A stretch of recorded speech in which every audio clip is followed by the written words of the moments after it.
Olá pessoal, boa noite. Estamos aqui com mais um episódio do nosso podcast, ok? Nossa segunda-feira sagrada. E nós estamos aqui com uma convidada, a Islânia, que vai falar sobre maternidade. Então que vocês sejam todos bem-vindos, né? Tá o nosso coprodutor. Seja bem-vindo, Naldo, seja bem-vindo, Islânia. Olá. Olá, boa noite.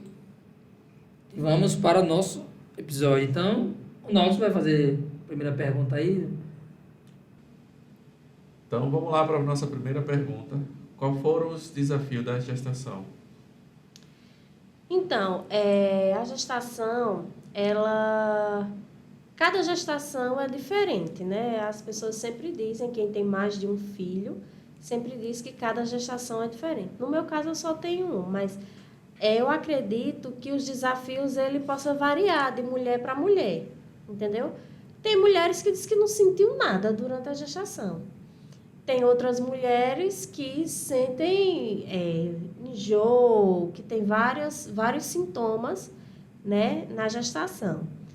Eu até estava vendo uma reportagem um dia desse que um médico estava falando de uma gestação silenciosa. A mãe não sentiu nada, absolutamente nada, e elas, quando foi... Tem uns dias desses, ela sentiu apenas uma azia. E a menstruação atrasou, mas a menstruação dela vinha regular. Nesse mês atrasou. Quando ela fez um teste, deu positivo. Aí ela marcou uma ultrassonografia e quando chegou lá, ela descobriu que ela já estava com 30 semanas. Ou seja, estava pertinho, praticamente faltava um mês já para a criança nascer. E ela não sentiu absolutamente nada. Aí ele dizendo que às vezes as pessoas dizem, mas é inacreditável, como é que uma mulher não sente e tal. Daí ele disse que existe realmente essa gestação silenciosa e que não sofre mudanças no corpo e a pessoa nem percebe. E a menstruação dela estava certinha, então ela nem percebeu. Então, assim, eu acredito que a gestação ela é diferente para cada mulher. No meu caso, eu tive alguns desafios, né?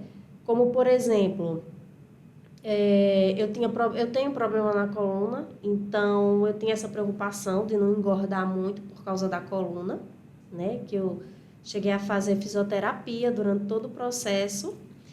Então, acho que uma das coisas que mais incomoda mesmo é o peso.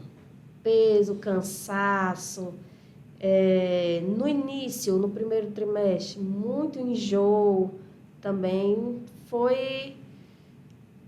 mas não posso dizer que foi uma gestação difícil, não. Eu acho que eu superei legal os desafios. O que mais, eu acho assim, que mais pegou foi a ansiedade mesmo. Ansiedade de ver o bebê, ansiedade de saber o sexo, porque eu já tinha feito ultrassonografia várias vezes e nunca dava para mostrar o sexo. Então, essa ansiedade, essa vontade de saber logo para poder comprar as coisas, para poder arrumar o quartinho, para poder deixar tudo pronto. Então, para mim, a ansiedade foi um dos desafios a ser superado durante a gestação. Tá. E falando ainda desse processo, quais foram os medos que você teve, relatos de outras mães que fez com que você ficasse com medo? Como é que seria esse processo? Me conta um pouquinho melhor. Medo, todo dia era um diferente, né? Porque tudo que a gente, mãe, principalmente de primeira viagem, vive na internet, pesquisando.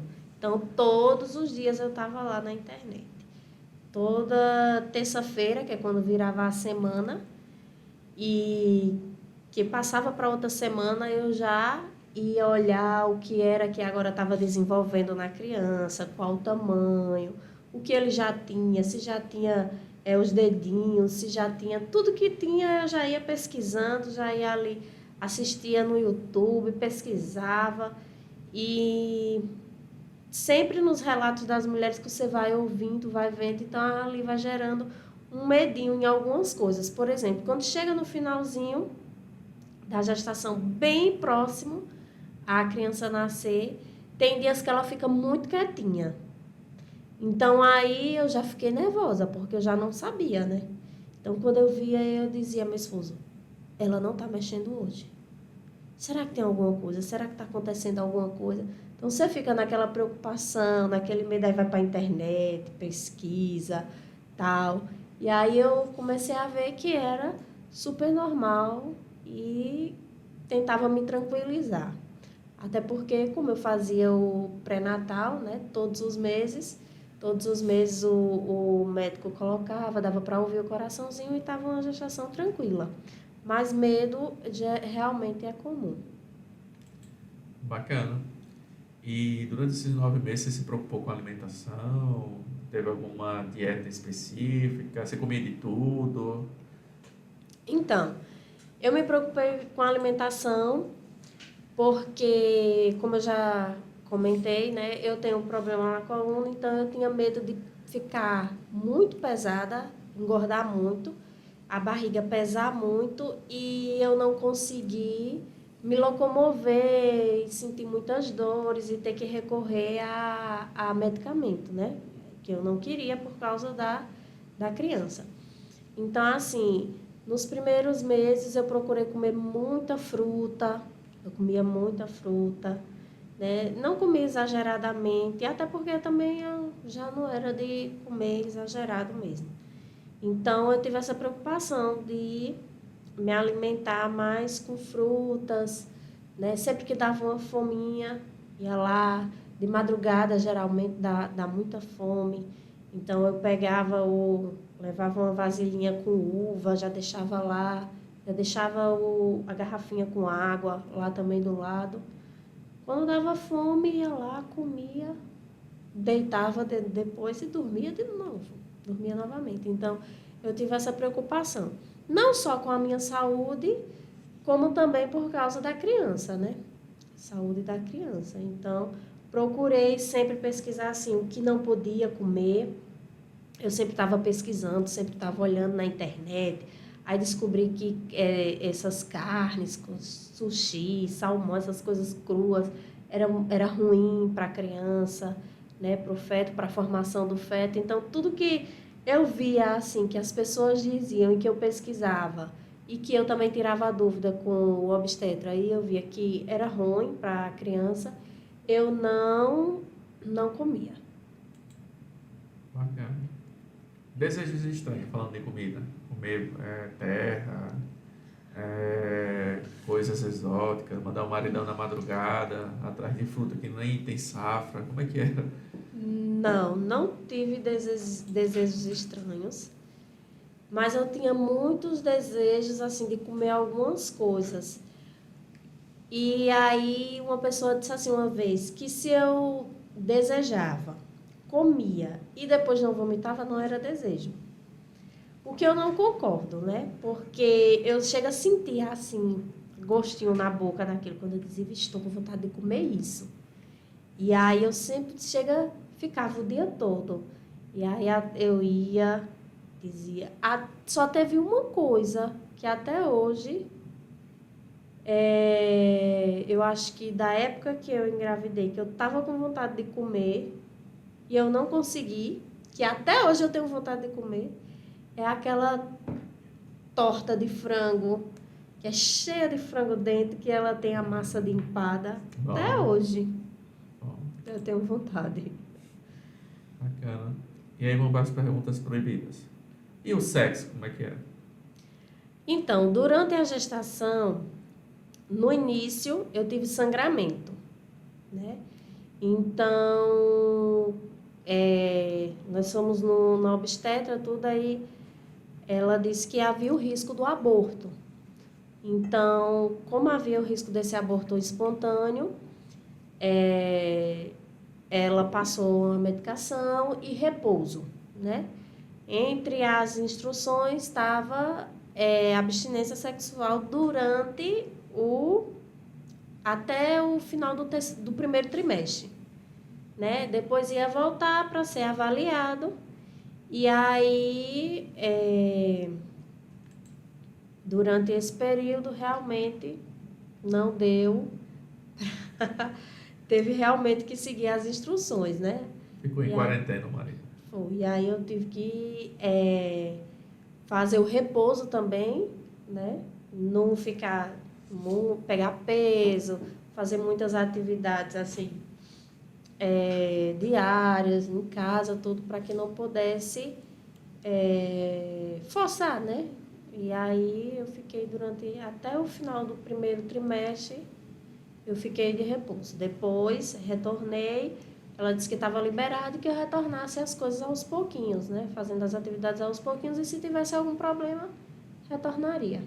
Mas tinha alguma preocupação durante o processo de machucar o bebê, Não, de até... ter sei lá, ativar um aborto?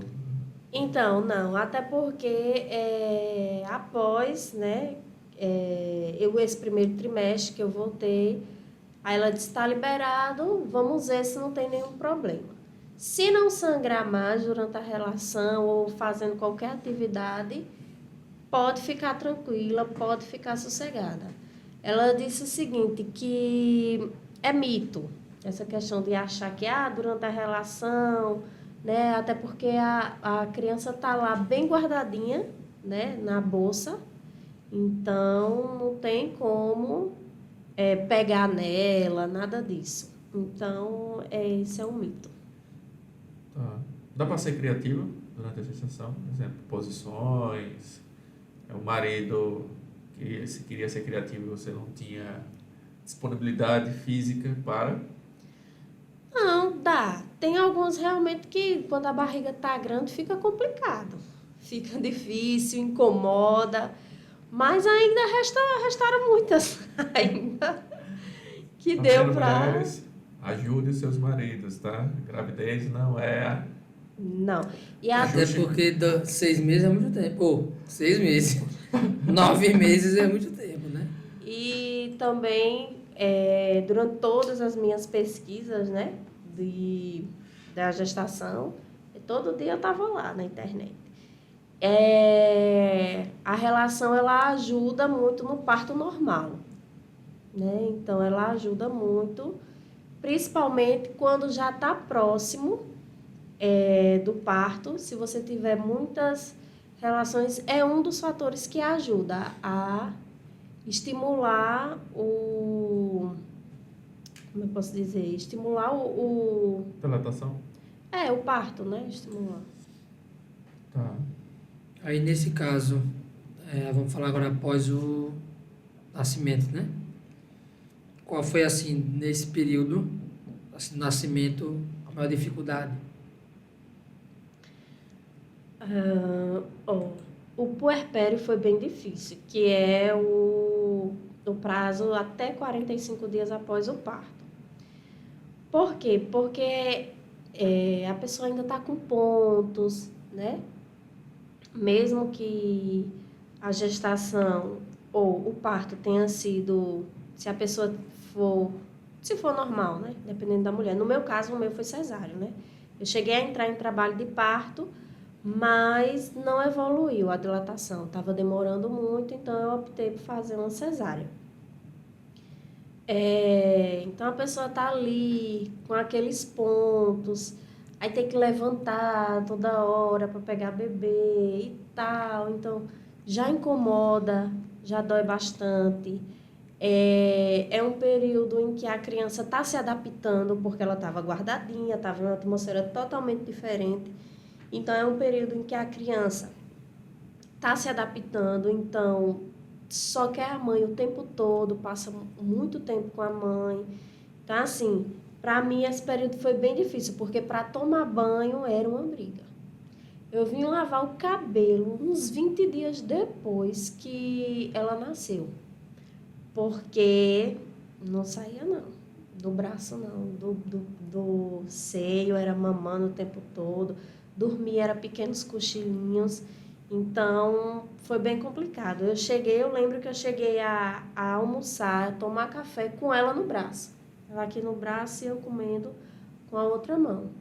Porque E é como se ela, assim, não todo bebê é igual, né? Tem bebê que cada um é de um jeito, mas no caso dela, é como se ela sentia. Quando eu botava, alguém pegava, eu dizia, não, pegue aqui para me almoçar, ou pegue aqui para me tomar banho. Ela abria um berreiro, quando eu ia tomar banho, o pai ficava na porta. Isso eu lembro como hoje, nos primeiros dias que a gente saiu da maternidade, ele ficava na porta do banheiro, balançando. Aí, já vem, bebê, tenha calma, tenha calma. E ela chorava que tremia o queixo. Só para me tomar um banho de 10 não, 5 minutos. E olhe lá. Então, esse período do puerpério, ele é bem complicado, né? E às vezes as pessoas passam na internet, que é uma coisa, principalmente atriz, famoso, ator, que é uma coisa fácil, que a maternidade é isso, que a maternidade é aquilo. O que, na verdade, eu ouvi até uma atriz dizendo, não, porque ser mãe é maravilhoso, é fácil, eu teria não sei quanto se fosse possível, tal. Já outra, que foi a Stephanie Brito, ela disse, tudo mentira. Mesmo que você tenha um apoio, equipe, a maternidade ela é solo. Porque tem momentos em que só é a mãe, só depende da mãe. Para dar o alimento, no caso, não sei, depende da mãe. Para botar para dormir, depende da mãe. Entendeu? Quando a criança está doente, a criança só quer ficar com a mãe. Então, não que é generalizado, mas a maioria das vezes é assim. Então, por mais que você tenha uma rede de apoio, a maternidade ela é solo. Você tem um apoio, mas no fim, entendeu? Então, assim, é fácil para essas pessoas dizerem, ah, foi isso, foi aquilo. Quando você tem condições de pagar uma pessoa para arrumar sua casa, quando você tem diarista, quando você tem pessoas para se preocupar com todo o seu lar, com a alimentação, e você não faz mais nada, ainda tem babá, aí é fácil dizer que a maternidade é uma maravilha. Mas pessoas como nós, no dia a dia, a gente vê que é bem complicado a maternidade. É prazeroso, mas é um desafio. Bom, você falou dos 45 dias, que é puxado, né? Iniciais. Você teve alguma depressão pós-parto, algum evento de estresse que poderia desencadear uma depressão? Não tive. Não, a única coisa que assim me deixava não era triste, era cansada. Era realmente a questão do sono da criança, né? Porque ela não dormia, ela dormia muito pouco. Na verdade, não é que ela não dormia, ela dormia muito pouco, né? Ela dormia 1 hora, ela já estava com todas as energias já recarregadas. Então, ela passava muito tempo acordada. E isso me preocupava, não só por causa da saúde dela, como da minha também. E às vezes as pessoas diziam, ah, não, é porque ela é pequenininha, ela é recém-nascida. Então, eu fui levando, né, como dava. Mas aí, quando ela chegou com 2 anos e eu vi que ainda tinha esse problema de não conseguir dormir, de passar assim, ia dormir meia-noite, acordava 2 da manhã, ficava até 6, 7, aí eu, não, vai dormir a manhã toda. Não, dormia 1 horinha de manhã. Então, começou a me preocupar. Foi quando eu levei ela pro pediatra. Aí eu disse, o pediatra não tem condições do senhor dizer que é normal, porque eu já tinha trocado de vários pediatras, para alguém me dar uma resposta, né? E foi quando eu disse, doutor, não tem condições não, de dizer que uma criança que já tem mais de 2 anos, que não dorme direito, que é normal. Se ela fosse recém-nascida, se ela tivesse pelo menos até 1 ano de idade, né, tudo bem, mas passou disso, eu acredito que não seja normal. Então, a doutora encaminhou para um neuropediatra, para o psicólogo, e aí nós começamos a fazer o tratamento dela. O psicólogo avaliou, o neuropediatra também, disse que ela não tinha problema nenhum, né? Até porque nessa época também, de 2 anos, ela ainda não tinha desenvolvido muita fala. Então, a gente ficou bastante preocupado com isso. E a doutora começou a fazer perguntas achando que ela tinha autismo, né? Porque é um dos sinais do autismo quando a criança não dorme muito, não dorme bem. E aí ela começou a perguntar, ela empilha as coisas, ela empilha por cores, como ela brincando com outras crianças. E eu percebi que a doutora estava pensando que ela tinha autismo, né? Até porque também a dificuldade na fala é um dos sintomas. E ela tinha ela falava poucas palavras, né? Ela não formava frases. E aí eu fui dizendo para ela tudo. E quando ela me encaminhou, o neuropediatra e o psicólogo disse, não, ela não tem problema nenhum, nem de TDA, nem de autismo, ela não tem nenhum tipo de problema. Ela só não aprendeu a dormir. E me encaminhou para o fonoaudiólogo, eu fiz apenas umas 3 sessões com ela e a menina disparou. Fala que é uma beleza. Hoje, se você deixar, ela fica você calado só olhando e ela conversa tudo, fala tudo que acontece no dia a dia, tudo que ela vê, ela conta. Mas foi um processo para ela aprender a dormir, né? Aí o psicólogo mandou fazer todo um processo. Todas as noites eu dava um banhozinho nela, botava o pijama. Ele disse, é muito importante não deixar ela dormir com qualquer roupa. Tem que ter o pijama, para ela associar, começar a associar. Tá na hora de dormir. Então, ter os pijaminhas dela separado, dar o banhozinho dela, vestir os pijaminhas dela. E aí eu começava a ler livrinhos. Eu já tinha esse costume antes de levar pro psicólogo, né? E aí foi que eu desenvolvi mais. Comprei mais livrinhos de fantoche, de dedoche, né? E aí a gente começou a ler os livrinhos, a brincar antes de dormir, contar historinha. E eu comprei livrinhos que falavam sobre historinha de sono. E eu dizia, olha, Elô, a girafinha já dormiu. Agora está na hora da gente dormir também, igual a girafinha e tal.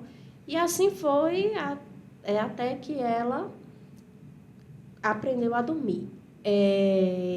A escola também ajudou muito. Esse ano agora que passou, ela entrou na escola. Então, ela já passa o dia todo gastando as energias, aprendendo, a mente vai, né, trabalhando. A energia física também, né, porque ela brinca e tal. Então, ajudou bastante. E hoje ela já não tem tanta dificuldade em dormir. Final de semana é que é mais complicado, né? Porque não tem escola, aí tira um cochilinho de tarde. Então, aí ela já passa a dormir mais tarde. Mas durante o dia, mas durante a semana, ela já está bem melhor. Ela acordava muito durante a noite, agora ela já está melhorando. E esse ano estou querendo colocar ela num esporte para ver se ajuda mais, né? Porque o pediatra também disse para colocar ela em um esporte para ajudar nessa questão do sono. Beleza. Você falou em rede de apoio, para aquelas pessoas que têm realmente recurso, de ter pessoas para cuidar e apoiar. Para as mulheres que querem casar, ter filhos, qual é a importância do seu companheiro, seu esposo, nesse processo inicial da pós-nascimento? É muito importante, porque é um trabalho muito árduo a maternidade. Então, você tem horas que você, meu Deus, eu não posso nem ir no banheiro, né? Que você vai no banheiro e a criança... Então, assim, quando você tem um apoio que lhe ajuda, você vê, sabe que a maior parte depende de você, mas que tem pessoas para que possam ali lhe ajudar e tanto a adaptação da criança como a sua. Porque não é só a criança que se adapta ao mundo, que chegou, tudo, mas é a mãe também, né? Está se adaptando a toda essa rotina que é diferente, né? A todo esse novo essa nova rotina, essa nova vida, esse novo ciclo. Então, é bem complicado. Quanto mais ajuda, quanto mais apoio. E outra coisa, é importante exercer a paternidade, né? A gente não pode deixar tudo só para a mãe, né? É importante que a criança ela se sinta amada também pelo pai, ela conhece a voz, né? Desde a barriga ela já ouve a voz do pai, ela reconhece. Os estudos dizem que ela reconhece a voz do pai, reconhece a voz da mãe. Então, é importante ela sentir que ela ouvia a voz do pai quando estava na barriga e agora ela está sentindo que o pai está pegando ela, está conversando com ela. Então, esse apoio ele é muito importante. A gente tinha uma rotina, né? E meio-dia sempre era o horário de dar banho nela. Umas 11h30, meio-dia, era o horário de dar banho nela, porque depois que ela já tinha sido amamentada, tudo, ela ia dormir, né? Então, meu esposo, todos os dias ele chegava nesse horário para me ajudar a dar banho nela. Apesar de que já tinha minha sogra, tinha minha mãe, mas mesmo assim, todos os dias ele ia para ajudar. Em uma escala de 0 a 10, onde 10 totalmente satisfeita com o seu marido, qual é a escala que você daria para o seu marido na época de 0 a 10? Seja honesto. De 0 a 10. 10, assim, ele foi presente, ele foi o pai, ele estava lá sendo colaborativo, apesar de toda a assistência que você teve. Você comentou, né, de sogra, de pessoas próximas, mas como seu marido e pai da sua filha. De 0 a 10, qual é a nota? Você fala quando a criança nasceu? O processo dos 45 dias que você falou. Qual foi o seu nível de satisfação de 0 a 10 com o seu cônjuge? Polêmico. Pergunta polêmica, pessoal. 7,5. 7,5. Tá 7,5 para 8, por aí. Até se adaptando ainda, né? porque também trabalhava, né? Então, Você está sendo generosa com 7,5? Não. Ele ajudava bastante quando ela era novinha. Sempre fazia o café, trazia de manhã. Às vezes uma vitamina rala, meu Deus, mas ele fazia. Ele era compreensivo com você? Porque assim, eu pergunto porque normalmente os maridos... Existem relatos, né, que não entendem, né, o momento da mãe, da mulher, né, que as dores, você comentou vários sintomas, né, e sentimentos que tem durante esses 45 dias. O homem às vezes não é compreensível, né, por não estar no lugar da mulher ali. Então, quando eu pergunto satisfeito, num conjunto de eventos, ele teve essa rede de apoio, ou você teve relatos de algumas outras mulheres que de fato o marido mudou após o processo de nascimento, né? Ele não é mais aquele cara tão companheiro, ele não foi aquele cara tão carinhoso, tão solícito. Existe esse relato de outras mulheres? Existe. No meu caso, não. Ele ajudou bastante. Agora, o que às vezes me incomodava é que assim, ele, por exemplo, eu dizia, amor, pega aqui ela, que eu vou no banheiro. A menina não podia abrir a boca. Chega, Islânia, anda que ela tá chorando. Sim, mas eu tenho que fazer minhas necessidades. Sim, mas você demora. Não demoro. Entendeu? A criança tem que também entender como é que eu vou ficar. Né? Eu tenho que ir no banheiro, eu tenho que tomar banho. Então, ele tinha esse negócio de dizer, não, mas vá mais rápido, faça mais rápido. E, às vezes, eu tenho eu já é de mim, eu tenho essa mania. Se eu falo 1, 2 vezes, a pessoa não, deixo pra lá. Eu ficava bem tranquila. Ele falava e eu, não tem como você parar o que tá fazendo no meio, né? Você tem que tomar banho, tem que ir ao banheiro, então não dei muita... E ele acabou acostumando depois. Não foi um momento tenso na relação? Não. Ponto assim, dizer, eu vou separar, vou ficar com a minha filha, vou tornar empresária. Não. Era mais assim, que ele ficava preocupado com ela mesma, com a nossa filha, com a bebê, né? Eu dizia, não, mas ela tem que chorar um pouquinho, deixa ela chorar um pouquinho, é rapidinho, deixa eu tomar um banho e tal. Pronto. Entendi. E hoje, ela está com quantos anos, sua filha? Vai fazer 4 anos agora em março. Pensa em ser mãe de novo? Então, penso. Ainda estou no processo aí, se vai, se não vai. Porque, como eu lhe disse, a maternidade ela é bem puxadinha. Mas estou conversando com meu esposo. Ele está mais para não do que para sim. Tem algum motivo? Não, porque ele disse o seguinte, que já é difícil para mim com uma, entendeu? Ele disse que com mais um, você pense direitinho, porque com mais um eu acho melhor ficar com um só. Mas eu fico pensando, a bichinha sozinha, né? Ela tem que aprender a dividir, né? Tem que aprender a compartilhar. Eu fico pensando também no futuro, ela compartilhar o fardo, né? Os pais já vão estar velhos. Tem alguém que possa ajudar a tomar as Quer seguir decisões. o plano da sua irmã mais velha, não? De jeito nenhum. Pessoal, para quem não conhece, temos a irmã de Islânia com 4 filhos, né? 4 ou 5? 4. Uma escadinha, né? São, não dá nem 2 anos de diferença. Não tenho esse... Deve ser bem desafioso, né? Para ela, Bem com 4 desafiador, crianças. bastante. Tem dias que ela manda mensagem dizendo, olha, se qualquer dia desse vocês vão ter que me internar e tal. Aí outras horas ela diz, mas eu não daria nenhum. Aí eu digo, claro, e você vai dar algum filho? E outras horas ela diz, mas é bom que cresce logo tudo de vez. Mas ela é guerreirinha, porque 4 filhos... Hoje em dia... Significa que ela vai ser bem cuidada quando tiver velhinha, né? Bem, né? São 4. Espero que sim. Ok. Então, Ítalo. Não, assim, né? Como a gente tá assim dialogando, tá uma coisa meio assim, que fria, né?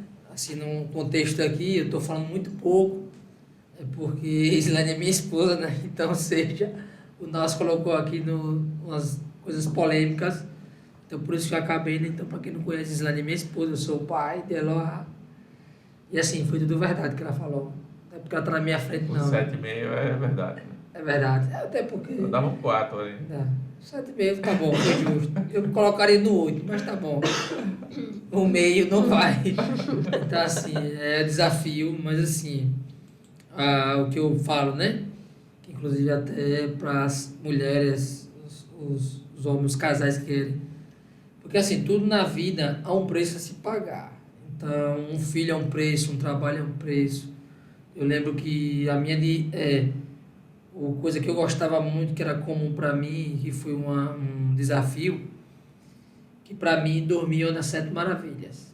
Então, são, primeiro, comer, dormir, fazer sexo. Então, assim, meu filho, Tá faltando 4 aí. não, eu tô dizendo que é uma das. Açaí. Entendeu? Açaí. Com açaí. Viajar. Um açaí é coisa de Deus. Viajar, né? É coisa de Deus, é coisa de Deus. Viajar também. Mas assim, o contexto que eu falo dos principais. Então, assim, a dificuldade foi o sono. Então, você tem um horário para dormir e acordar. Mas assim, o ser humano ele consegue se adaptar. Então, ou seja, a adaptação vale a pena. Então, é assim, honroso. Hoje você trabalha e diz assim, poxa, eu posso deixar algo para alguém, ou então alguém... Claro que muitas vezes não vai ser fácil para você educar, para tentar passar. O mundo também hoje quer educar seu filho, a escola, é complicado, você vai assistir um negócio na televisão e você que não quer. Mas eu ouvi um relato de um filósofo, o importante é que você oriente e que o seu filho ele veja você como uma base. Então, se você orientar, se o seu filho lhe respeitar, eu acredito que ele vai tomar aquilo ali como uma base na vida dele, então ele vai pensar de fazer alguma coisa errada ou não, porque assim não tem um segredo para você cuidar. Vai ser, para você criar, vai ser a sua experiência.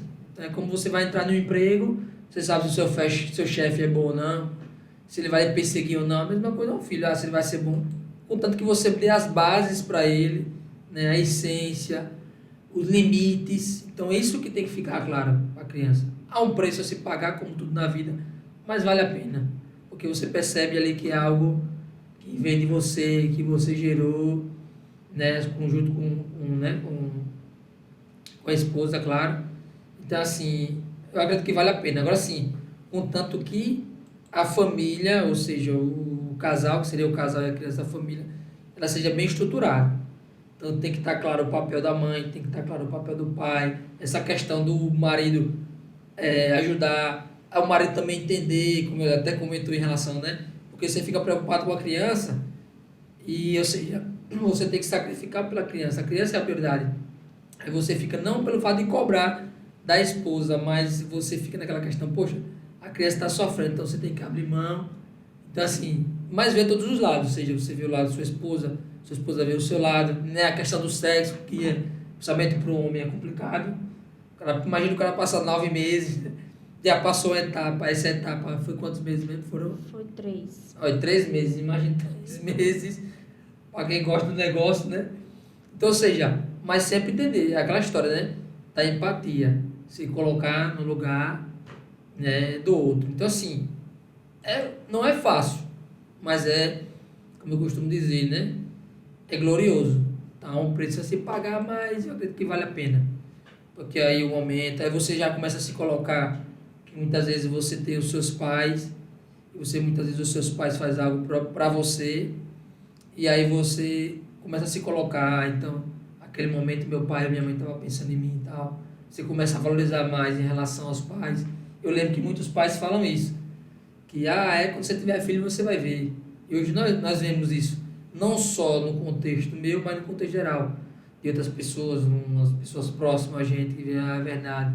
Hoje valoriza mais os pais porque já tem um filho. Então, assim, mais vale a pena. Se você tem esse objetivo, então pague o preço e vale a pena. Não vai ser fácil, mas é glorioso e vale a pena. Aí você viu também o desafio da paternidade, né? Já até puxou um gancho aqui para ele já. Mas ok, mas assim, falando em alguns mitos, né, durante o processo da gestação e pós-nascimento, existe algum mito que te contaram, que você pesquisou? Você falou que pesquisou muito na internet, né? A internet foi o seu guru do processo aí da gestação. Mas teve algum mito, alguma crença, sei lá, antes de ir para a maternidade, ter que dar 3 pulinhos, aquela roupa específica, tem alguma característica, alguma ação?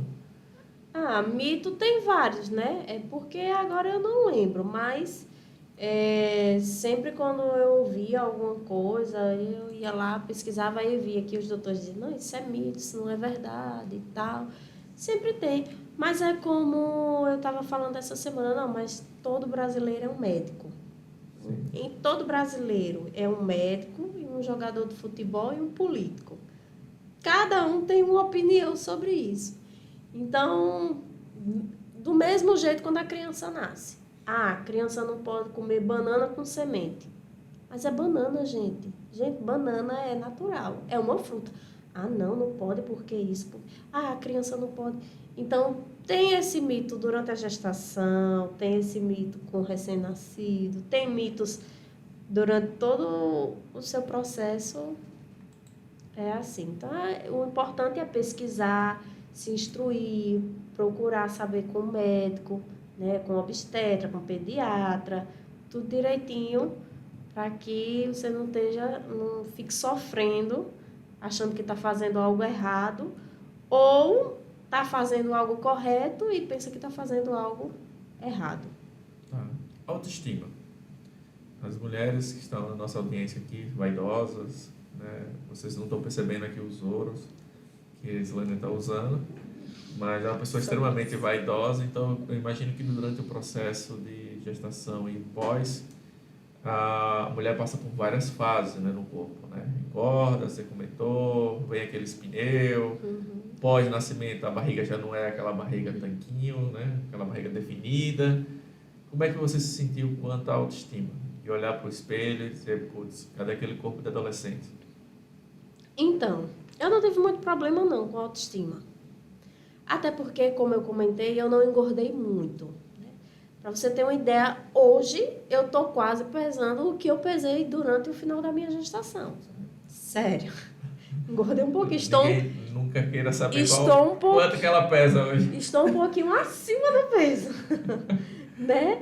Então, se eu imaginasse, pensasse, quisesse engravidar hoje, eu teria que emagrecer, né? Porque eu já sei que iria sofrer bastante com a coluna. Então, assim, como eu já comentei que eu tinha esse problema, então eu me policiei muito, então eu não cheguei a engordar muito. Eu engordei 10 quilos durante a minha gestação. Tem mulheres que engordam 20, 15, 20 quilos ou 25 quilos. No meu caso, eu só engordei 10 quilos. Até o médico disse, meu Deus, que maravilha, mãe. Você só engordou.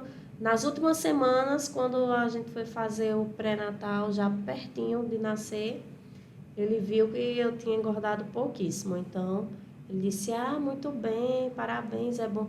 Então, assim, não teve uma evolução muito grande, assim, no meu corpo. E a questão, assim, vai da genética também, né? Eu emagreci muito rápido por conta da amamentação. Tem mulheres que emagrecem muito durante a amamentação, porque puxa muito, você gasta muita caloria. Então, eu emagreci bastante, né, durante a amamentação. Acho que depois de uns 4 meses, eu comecei a emagrecer, porque nos primeiros meses foi só voltando o útero ao normal. E o médico já tinha dito, até 6 meses, o útero ainda, né, ele está voltando à sua forma original, né, que é do tamanho de um punho de uma mão fechada. Então, ele tem até 6 meses para voltar ao normal. Então, no meu processo aconteceu com 4 meses. A partir de 4 meses eu comecei a emagrecer. Pronto, que foi durante o período da amamentação. Mas a única coisa que me incomodou, eu também tinha bastante cuidado com isso. Passava muito creme na barriga para não ter estria, né? Porque eu tinha o sonho de fazer o bendito do book, né? Da gestação. E eu não queria que no book ficasse, né? Aparecendo as estrias, tudo. Por mais que as pessoas dissessem, não, sai com Photoshop, não sei o que. Eu digo, não quero. Então, era um creme retado, um óleo de amêndoas retado.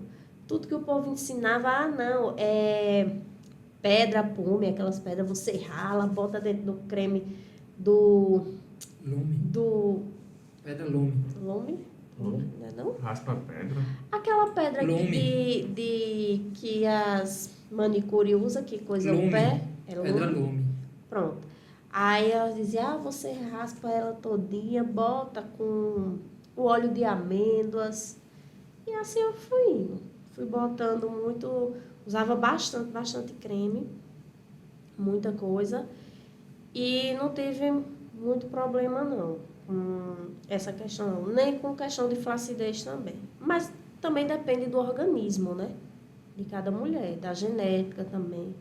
E eu não tive nenhum problema, pelo menos durante a primeira gestação, né? Ninguém sabe se vinha ocorrer a segunda, porque cada gestação é de um jeito. Mas eu acredito que o máximo a gente pode se fazer, né? Se cuidar para poder... A única coisa que me incomodou foi as varizes. Eu fiquei com umas varizezinhas aqui já atrás do joelho, na perna, né? Que me incomodou, essas varizes. E olha que eu não trabalhava, porque eu abri mão de trabalhar, parei de trabalhar justamente para engravidar, para ter a bebê e passar todo esse processo, toda a criação, né? Eu não tenho essa vontade hoje, pelo menos hoje, de trabalhar fora, por conta dela.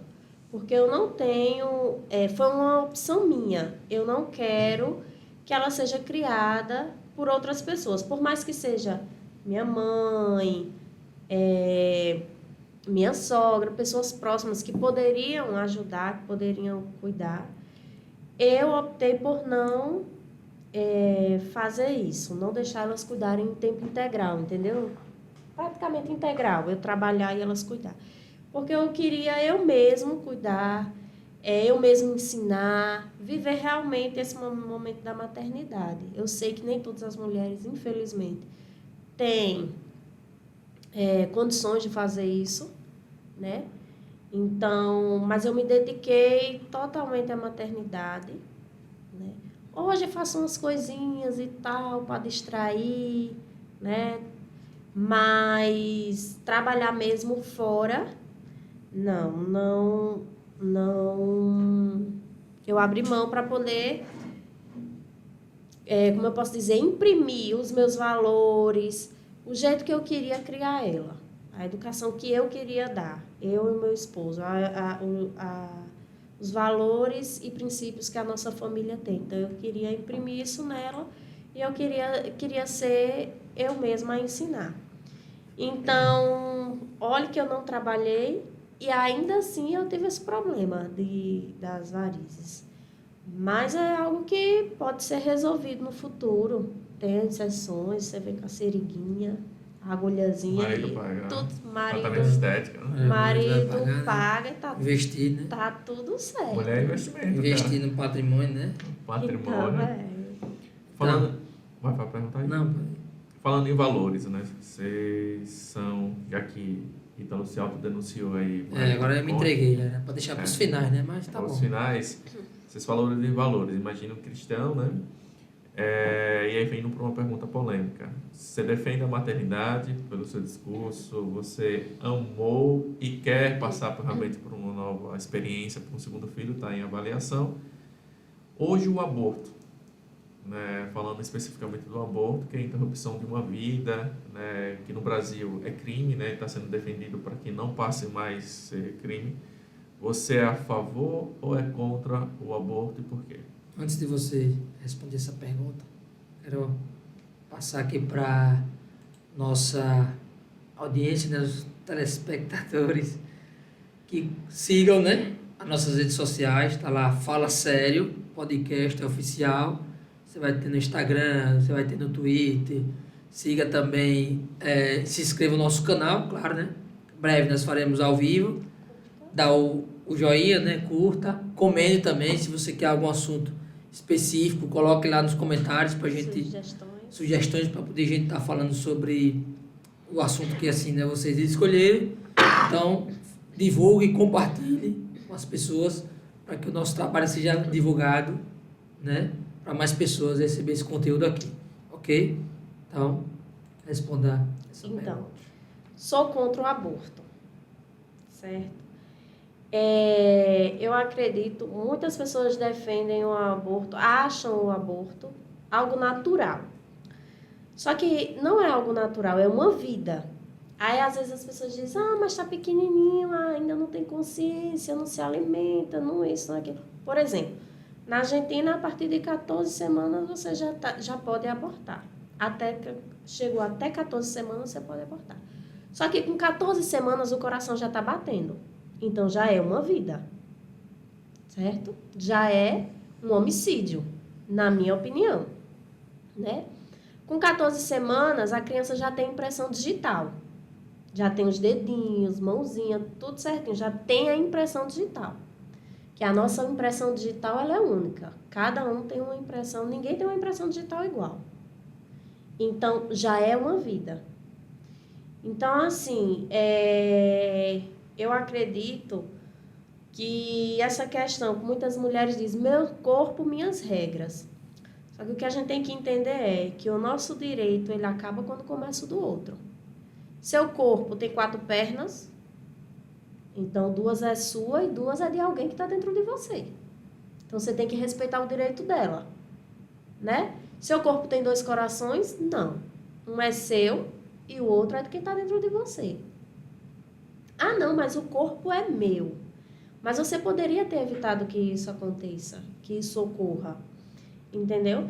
E o que eu acho engraçado é que as pessoas levam na maior naturalidade algo que para mim é irresponsável. É irresponsabilidade. Por exemplo, gente, no posto dá preservativo de graça. Na farmácia é baratinho. Anticoncepcional vende também na farmácia, tem os mais baratos. Dá também no posto, de graça. Então, há meios que você possa prevenir, entendeu? E muitas vezes, por uma irresponsabilidade, você pode tomar uma pílula do outro dia, que também não é recomendado você sempre fazer isso, entendeu? Porque é uma bomba de hormônio. Mas, assim, há meios de você evitar. E aí, às vezes, as pessoas, por irresponsabilidade, vai tudo e depois quer matar uma criança. Ou seja, você quer deixar de vir ao mundo. Aí, muitas vezes, a gente diz, o aborto é uma questão de saúde pública. É uma questão de você olhar para a mulher, defender o direito da mulher. Só que, muitas vezes, essa mulher está impedindo outra mulher de nascer. Certo? Essa mulher, muitas vezes, está impedindo de um músico nascer, de um político, um pastor, seja lá o que for. Um mito. Um mito. Então, essa mulher, ela está tirando a responsabilidade dela de algo que foi ela que causou, né? Ocasionou. Então, eu acho que muito, hoje em dia é tudo levado muito natural, é tudo muito normal, o mundo está mudando. Então, se você não quer, mas é melhor do que eu não ter estrutura para cuidar, para criar. Então, você tem que se prevenir. E se aconteceu, o correto é você ter, então depois doar.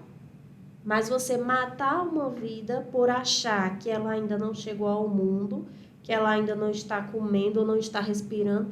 Claro que ela está respirando através do cordão. Entendeu? Então, assim, por exemplo, quando uma pessoa sai bêbado, bebe e vai dirigir, ela mata alguém, atropela alguém e mata, é considerado homicídio. Né? Ela teve a intenção, porque ela sabe que ela não pode fazer isso. Se ela fez isso, ela está assumindo um risco. Então, por que quando as pessoas fazem sabendo que pode ocorrer uma gestação, e mesmo assim você faz e depois você quer matar? Também é um homicídio. Você fez sabendo que isso poderia ocorrer, que havia um risco, e mesmo assim você fez. Então, é algo que as pessoas acham tudo muito natural. Não quer, aborta. Por exemplo, no Brasil, ano passado, 2022, morreram quantas pessoas no Brasil por Covid? Morreram em média de 600 mil pessoas. Sabe quantos abortos são feitos no Brasil por ano? De 700 a 800 mil abortos. Não, mas ali foi pandemia, foi isso, foi aquilo. E o aborto é considerado o quê? É morte, é homicídio do mesmo jeito. Então, assim, e parte dessas mulheres ainda, pelos estudos, em média de 200 a 300 mil, ainda procuram o SUS por causa das sequelas que teve. Então, tanto bota a sua vida em risco, como ainda comete um homicídio, na minha opinião, né? Então, acredito que é um assunto que ele deveria ser mais levado a sério. Uma vida é algo que deveria ser mais levado a sério. Não quer, previna-se. Uma dúvida, a sua opinião, ela está baseada nos valores que você tem cristã, de você defendendo sua bandeira como mãe, ou os dois? Os dois. Os dois. Tá, e aqueles casos, a gente teve até recentemente, né, uma celebridade que foi estrupada e decidiu doar. Então, para esses casos que houve o estupro, você defende a doação, é isso? Sim, defendo a doação. E não o aborto, né? Não o aborto. Porque, no caso, é É muito difícil para a mulher passar por essa situação, né, de uma violência sexual. Se ela realmente sabe, vê que ela não tem condições, não tem estrutura, que ela não vai sentir amor pelaquela criança, ela não vai conseguir dar afeto, não vai conseguir dar uma educação, que mais no futuro essa criança possa se sentir rejeitada e desenvolver vários outros tipos de problemas, né, psicológicos, né? Então, é melhor doar, mas abortar de jeito nenhum, porque o único que pode dar a vida e tirar a vida é Deus. Eu sei que é um momento muito difícil, deve ser realmente muito difícil para uma mulher passar por um processo desse, né, e engravidar. Mas a criança também não tem culpa. Do mesmo jeito que ela não tem culpa, a criança também não tem culpa. Entendeu? Então, eu acredito que o correto seria realmente ter e depois doar. Tá bom. Então, tá claro, né, a opinião de Slane aqui, que essa questão do aborto. Verdade. Perguntas? Não. Falando em questão de aborto, né, as mães, por mais que não decidam abortar, mas as atitudes, né, há relatos, né, de mães que os pais, o marido, né, traiu, né, durante o processo de gestação, né? E aí ela optou em ter, mas você falou algo bem interessante, né, para não descontar a estrutura emocional da mulher. E aí acaba tendo, tá, atendendo a esse conceito, né, que aborto assassina a criança, é uma vida, acaba tendo, mas descarrega todas essas emoções na criança. Acaba que o processo, tanto dela como do filho, né, passa por traumas durante tanto da infância da criança como da mãe. Esse processo, na sua visão como mãe, você falou que não é para abortar, você falou também em doação. A mãe ela precisa procurar ajuda psicológica, caso ela sustente criar essa criança, o que é que você enxerga de recomendação? Porque ela não quer doar, porque entende que o filho é dela, ela que tem que criar. Ela também não quer abortar, por entender princípios e valores que você também defende. E ela decide criar, sozinha, pai e mãe. Você recomenda, né, ou você já viu casos de processo de criação desses filhos tumultuada, com traumas, né, algo realmente muito tenso, né, tanto para a mãe, que é de primeira viagem, que foi fruto de uma traição, quanto para a criança que está tendo aquela carga de emoções, né, da mãe, ou rejeição. Né? Como é que você enxerga esse processo de maternidade tão turbulento depois de uma traição com o cônjuge? O que é comum, né, hoje em dia na sociedade. Isso acontece muito. O que a gente tem que entender é que a criança ela não tem culpa.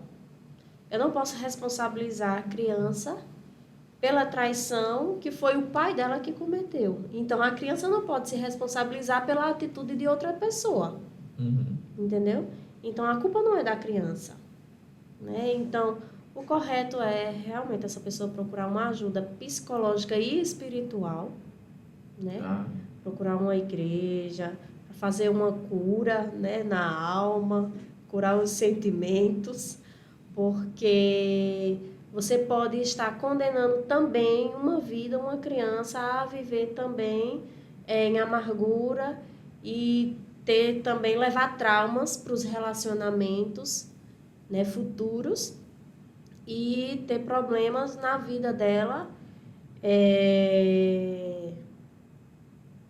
como eu posso dizer, não só nessa questão de relacionamentos fora, como também a questão de não se sentir amado pelos pais, de se sentir rejeitado. Então, é algo que pode desencadear muita coisa, depressão, agressão, a pessoa ser agressiva, ser revoltada, ou ser deprimida, opressa. Então, o que a gente tem que entender é que o que acontece nos nossos lares, ele reflete na vida das crianças e no futuro das crianças. Quem essa criança vai ser, como vai ser. Então, depende muito do seu ambiente familiar, do que acontece. Tá. E aí, pegando esse gancho, as pessoas veem a mãe como heroína, como alguém cuidadora. E aí tem outro lado que você vê mães vendendo as suas filhas para prostituição, permitindo que pessoas próximas ou não abusem, né, maridos, né, padrasto, que meio conivente com aquela situação de que a pessoa é vulnerável, né, que é a criança, e ela consegue permitir uma situação dessa, né? Ou seja, contrariando tudo aquilo que a mãe representa, né? Que a mãe é responsável, que a mãe é tutora daquela criança, e você vê exemplos de mãe que contraria tudo esse conceito. Na sua opinião, o que pode estar acontecendo nesse ambiente familiar que a mãe realmente deixou de cuidar do seu filho com tanto amor? Essa pergunta é difícil. Sua opinião. Rapaz, sinceramente, tem coisas que, assim, eu olho como um caso não tão recente, eu acho que já tem 1 ano ou 2 anos, o caso daquele do menino Henri Borel. Eu não sei. Eu acho que essa mulher, eu não faço a mínima. Não sei o que é que passa na cabeça de uma pessoa dessa, deixar ver um homem matar o seu filho, espancar. Ah, não. Mas o advogado disse, eu vi um advogado dizendo, mas ela não sabia que ele ia matar. Se ela soubesse que ia levar a agressão, ia levar a morte, ela não teria permitido, minha gente. Mas é uma criança. Se você está vendo a pessoa espancando uma criança, sendo seu filho ou não, e mesmo assim você permite, você está precisando de Deus, está precisando, eu não sei nem o que dizer. Porque mãe vê uma coisa dessa e não fazer nada e ainda permitir, porque recebe um bom dinheiro por mês desse camarada. E o mais inadmissível ainda é a justiça liberar uma pessoa dessa. Está trabalhando hoje, normal. Está trabalhando já. Tá. Quer falar, Vitor? Não, acredito que estamos nos finais, né, nos minutos finais. E assim, você quer deixar falar algo para as mulheres, aquelas que desejam, que estão nessa vontade, ou em relação a esse assunto que ele falou em questão do aborto, ou essa questão das mães, né, que tem esse processo de ter um filho e quando o filho nasce, essa situação agora atual que você falou. Então, os seus minutos finais, o que é que você queria passar? Então, a maternidade ela é um desafio, realmente, para a mulher, mas ela é muito gratificante, né? Se eu ver uma coisinha pequenininha, quando você chega em casa, quando chega da escola, que vem correndo, mamãe, I love you, eu te amo você. Então, é algo muito gratificante que em seu coração, tudo que aprende, que é novo, você vê a evolução e você fica feliz. Então, é algo realmente gratificante. Para as mães tentantes, eu digo continue tentando, né? A fé move montanhas, procure especialistas, procure alguém que possa lhe ajudar, né? Para ver se tem algo que possa fazer. Se não houver realmente, se for estéril, procure outros meios, né? Tem outros meios que a gente pode pode ter para poder ser mãe. E com relação às mulheres que não têm, eu acho que essas mulheres, como nos falou, sobre a que a gente falou recentemente, acho que elas não têm realmente um amor, não chega a ter um amor, não sei, maternidade não chegou nela, ela só pensa em si, porque é inexplicável. E a gente costuma dizer que o amor de mãe é inexplicável. E a falta de amor por um filho eu também acho algo inexplicável. É isso, gente. Ouvimos aqui Islânia, tá? Os desafios da maternidade, processo de gestação, pós-nascimento, vida com A2, com cônjuge, estética. Falamos de muita coisa, né? Muita coisa. Muito rico, bate-papo. Então, audiência, queremos agradecer aqui, né, a sua participação, Islânia.